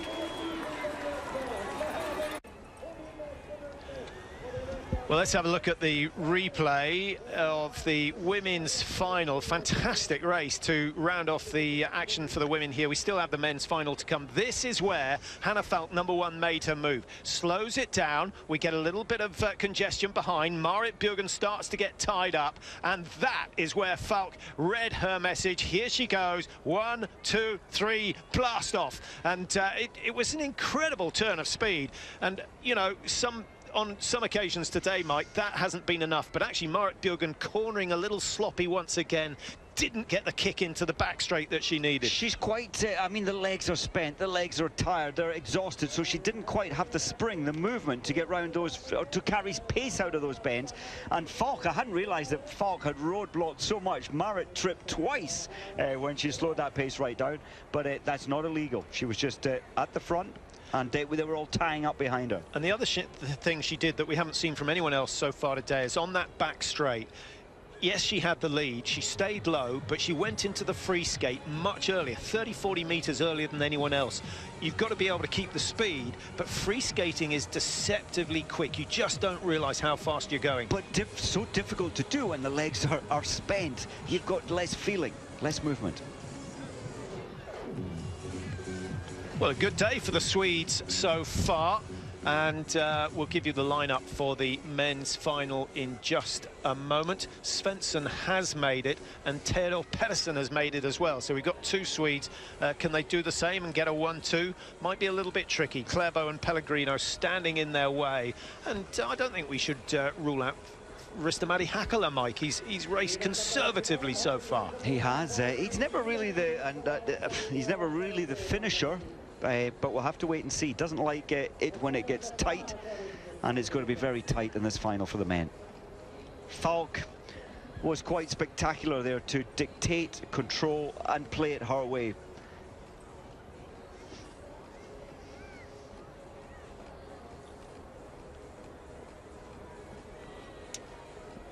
Well, great shot of the ski jump, still bathed in sunlight. The sun's starting to go down, obviously, and temperatures starting to go with it. Expected to be down around -10 tonight. Temperatures around -4 predicted tomorrow, with a very low chance of snow, and then we're going to be above 0 on Sunday. Now let's chat to the winners of the women's sprint for event. president. Yeah, you might get some more votes. Yes, I think it's my family and all my friends who are here cheering for me. So it's yeah, I'm really happy to win here in Falun. So it's a big dream coming true. Really strong in qualification, and then in the final you just took charge and decided you were going to make your push for the win quite early. Yeah, when we missed Maiken in the final, then it was a little bit lower speed, so it was good for me. Just relax and do some tactic, and then I decided to just go all in on the last uphill and try to just push to the finish, and yeah, I'm happy to win. Yeah, it worked perfectly. You end the season on a win. There's no more this season. Congratulations. And Mike, and now to you, your 3rd Sprint Crystal Globe. You joined some nice company with that Majdic and Randall as and Marit, I think, maybe. Yeah, but the 3rd consecutive. So congratulations on that win. Oh, thank you very much. And how was it knowing that you had the Globe coming in today? You still wanted to push just as hard as always, or? Yeah, of course. I wanted to do a good race today, but I also feel maybe a little tired as everyone else after a long season. And today I have a really bad tactic, and I try to be behind and be fast in the downhill. And yeah, that's not really a good tactic for me. So Hanna is really good at that, and she really deserves to win today. She was amazing. So congratulations to Hanna. Oh, great. Well, congratulations to both of you. Thank you. It's all very friendly. That is interesting. She knows Fala that she's never going to carry the pace down, but she just got it wrong today. Strange. So the finale, just 30-40 seconds away. Last minute preparations, get every flake of snow off those boots, and off comes the warming top. And of course the race number has to go on for Klæbo. In fact, it's probably under that black top, isn't it? It's Klæbo. I mean, it's quite late to be putting your gear on, race number on. I thought he was going to play a little tactic there, but no, there's still plenty time till this one kicks off. In between each heat, Mike, a little bit, you know, you can't afford the muscles to go cold. You can't afford the lactate to sit in the muscles. So most of them onto the spinning bike for a couple of minutes. Yes, absolutely. Keep the legs turning gently. Try and get rid of the lactate from the previous. Of course, this is now the 4th time of asking. They're going around this 1.4, brutal 1.4. So it's a really tough day. Anyone that does 3 consecutive intervals of 3 minutes on total maximum knows exactly that feeling. And it's spread over quite a long part of the day, so there's a lot of tension there as well. No, there's a chance a bit of history might be made. No one's won 7 sprints in a season, which is what Klæbo is trying to do. We know that Pellegrino already has the record number of freestyle sprint wins. He can take that up to 11 if he wins today. Schanava can become the first Frenchman to win a sprint if he wins today. So lots at stake. I think it's going to be all out.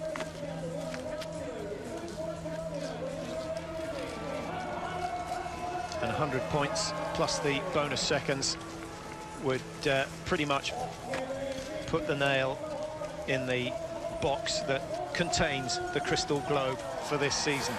And they'll start engraving the name of Johannes Husflot Klæbo. That's quite a long one. We're going to take them a few minutes. Theodor Pedersen, Mike, were you convinced by his semi-final? He's always, when he's there, when he's in form that he is now, he's always a danger, a threat.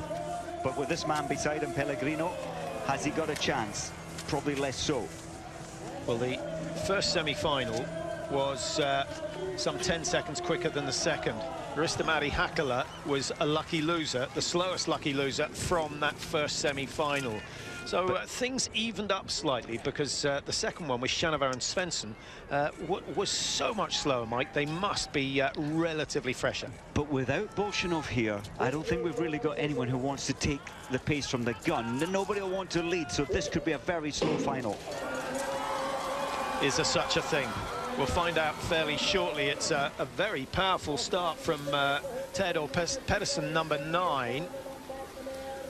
It's not fast though. He's found himself at the front, maybe not by desire. He's a big tall figure, so maybe he thinks, well, I'll do what Hannah Falk did, lead to the top of that second rise and then put a clever sprint in. Now, Klæbo knows the dangers of the man in 4th place, Federico Pellegrino. Pellegrino had to work hard to come through, Mike, had to rely on being a lucky loser. What's Klæbo's best way of beating Pellegrino? I think he has to have, over the Falk, the second rise, I think if Klæbo wants to make himself absolutely safe, he wants the full 15 metres there, and that's probably the way he's going because he's going very, very early. Well, this is a phenomenal burst coming in from Klæbo, and Pellegrino's been caught out somewhat, sitting back in 4th place. He's going to be 15 metres at least behind Klæbo coming over the top of the rise, and there's no comeback surely for the Italian now, and that means that it's not going to be win number 3 for the season for the Italian. So Klæbo absolutely going for that 15-20 metre lead over the second rise, and he's taken the brave option there. It is a very brave option, but as you said, Pellegrino caught sleeping.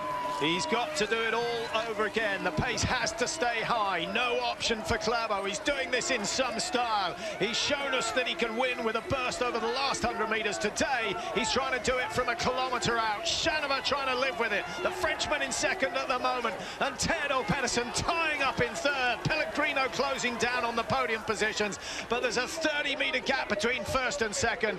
And provided Klæbo works hard on the back straight that he enters now, this should be a fairly easy win for him. There is only one man in the history of sprint racing that can do this sort of thing, and he's at the front right now. No one else is ever brave enough, strong enough to go from so far out. Well done, Klæbo.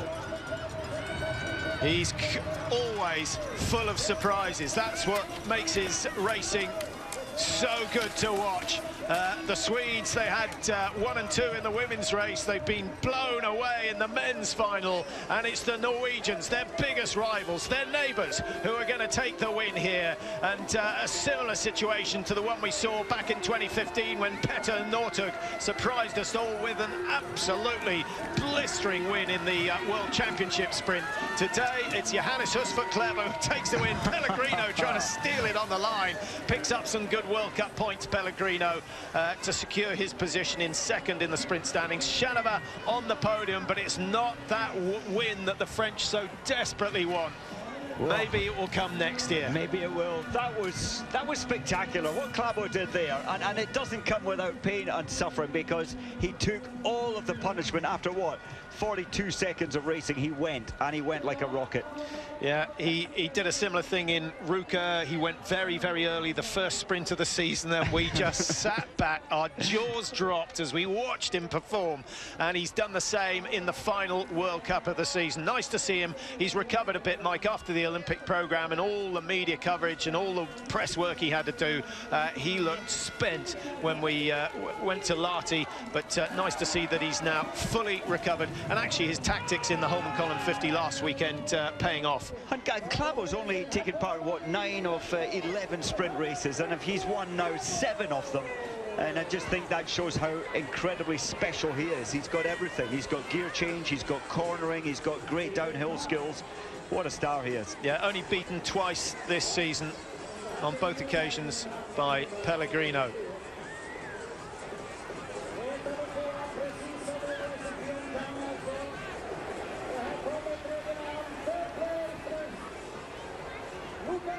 The best male cross-country skier in the world, Johannes Husfeldt-Klæbo. He hasn't quite cracked the endurance races and the time trials yet, Mike, but we saw at the beginning of the season what he can do.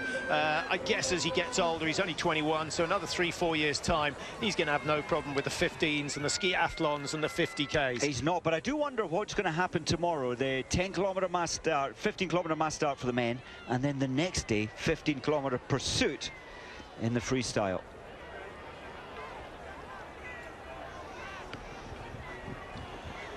So he takes his World Cup tally up to 1,438 points, and with Dario Cologna, in fact that's a mistake because you only get 50 for today's race, so 1,388 is the new total for Johannes Husfeldt-Klæbo. Of course he's going to get a fair bundle at the end of this mini tour, the winner getting 200. Can he win the mini tour?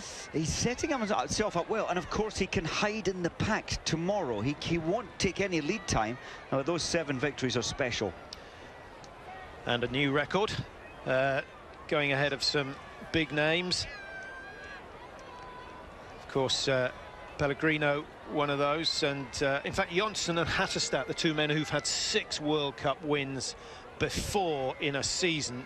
And Hatterstad was an absolute master. How long can he keep racing like this? It's, you know, it's not efficient racing style. The likes of Sundby, you feel, can go on forever the way they race, but this is so dynamic and you know, so explosive. You feel that his longevity might be slightly shorter than some of the classic endurance races. I was wondering the same, and we've seen athletes, Halvorsen's done it, you know, when he won the overall sprint title. The next year, so many who've done it once are not as good the next year. They set themselves up to be attacked, and others have strategies to beat them. We'll have to wait and see next year, but I think he's around for a long time.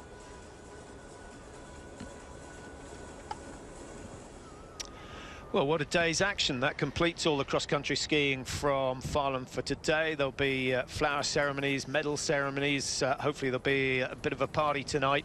But those athletes are all going to continue into the weekend.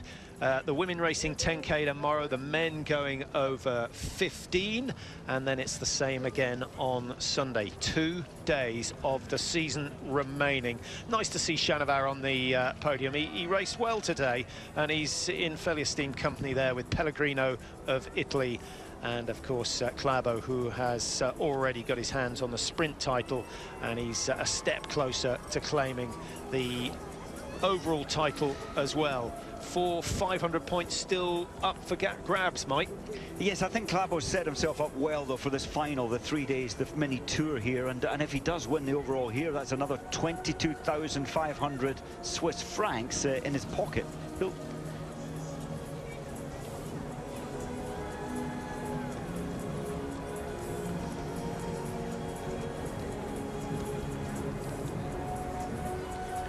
beautiful conditions and good snow quantities here in Falun this year. It's pretty much the same story if you are heading out to Scandinavia at any time over Easter. Perhaps the news from Lillehammer is that they've got 2.5 meters sitting on the ground. That's not going to disappear for a month or so.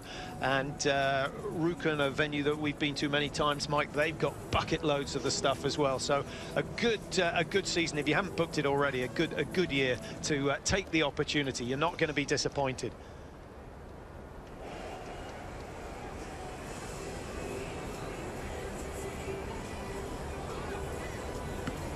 Well, it's an interesting course, isn't it? I was just trying to compare the sprint course here in Falun to the one we saw in Lahti, where Pellegrino seems to be able to get the better of Johannes Klæbo. What do you think the difference is? It's a strange one. Here you've got to be nimble. You've got to have a quick tempo on this one. But I think it's more important here as well that you need to have amazing over the top. So you've climbed up the first 1 minute 2 seconds rise, and you need to carry a lot of pace. So you need to work over that rise. Klæbo can put extra movements in. He's so nimble, and then his cornering out off the horseshoe bend, as opposed to Lahti, where it's, yes, you get a couple of tight bends, but you don't have the magic that Klæbo has, where you can break the field on a turn, on a drop, and over cresting a rise. But actually, Pellegrino's mistake today was to find himself with Svensson between him and Klæbo. And when Klæbo kicked, he had a roadblock. There was nowhere to go. With Pellegrino, every other time we saw him today, he was straight in behind Klæbo to monitor any movements. But he got caught sleeping in that final. He thought it was going to be slow to the top of the first rise, and he got it wrong. Yeah, very bold move. Maybe in Lahti, had Klæbo gone early, he might have been a different result. Here he is. Talk us through the race a little bit, because it was a different tactic than what we saw from you in Lahti. Thank you, for sure. It was something else. In Lahti I hadn't chance to beat Pellegrino, and when it's a lot of downhills to the end, he's being too fast, so I had to change a little bit, and my plan was to go fast from the starter, and yeah, it worked quite good, and to be able to cross the finish line first, it's quite cool. And so already Olympic champion, Sprint Globe winner last year, Sprint Globe winner this year. You've given yourself a good cushion now for the overall Globe for Sunday. What's next when you turn 22? I don't know. I have to just get some vacation and just chill a little bit and just enjoy the moments. And for sure, it's a big season for next year, and something else is going to happen. So you have to just train hard and be focused on what you can do better, and we'll see. But for sure, I'm going to enjoy this season and the moment right now. Congrats on a great win and the Sprint Globe as well. Thank you very much. Yep, the list of honours getting longer and longer every season. Might see him on a beach in Bali or something, and he deserves a couple of weeks off. You know, I know an athlete, Diggins, saying she's going to take a week, maybe 10 days, and then get back into training. What do you think's the perfect solution? I think Klæbo, he's got all the guidance. I think he needs a break as we look at the results here. So Fowler takes the Sprint Globe for the women's tour. Good battle between herself and Nielsen. Nielsen, of course, getting the Olympic gold medal. That was really the one that she was after. And the Swedes, as we've said a number of times this season, the Swedes have focused on the majors. The Norwegians won everything. That's so true. And well, especially Carla, what she walked away from Pyeongchang, second most successful woman, and 4 medals round her neck. Best sprint race of the season for Marit Bjørgen here today, on the podium for the first time, and picking up only 82 points. But it's not about World Cup positions. She's a mum. She's won everything there is to win, and it's just a case of picking and choosing. The luxury of being able to pick and choose, because she's in no danger of being kicked out of the Norwegian team.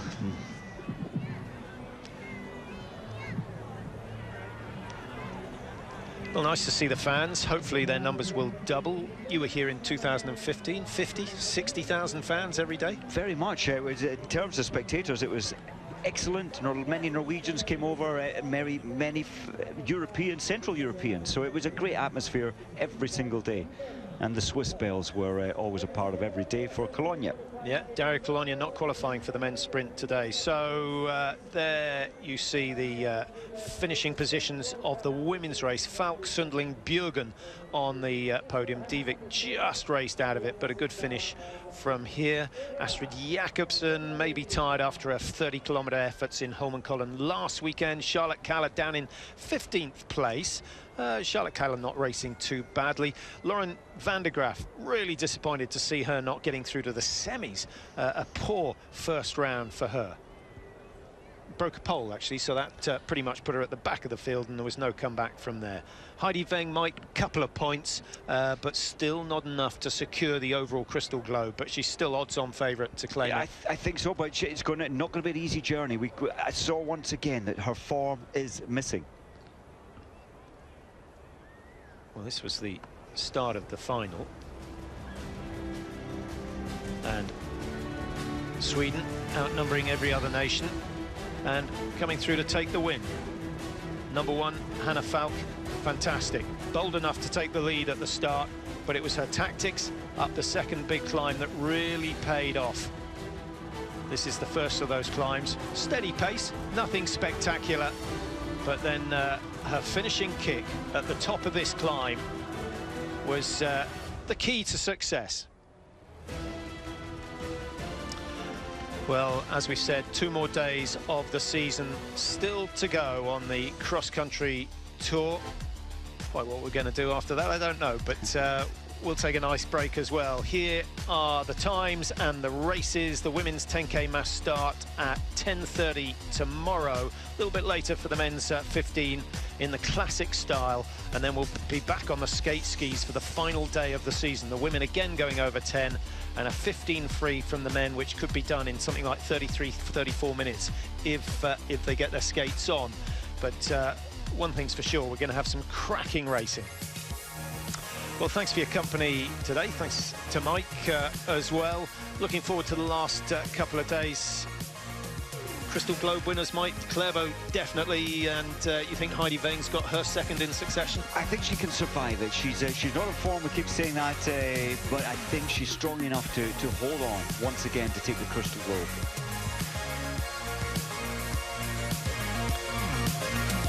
Well, that wraps up the action. There was plenty of drama here in Falun, and we'll see a bit more of the next couple of days. Thanks for your company, and we'll see you again early tomorrow morning.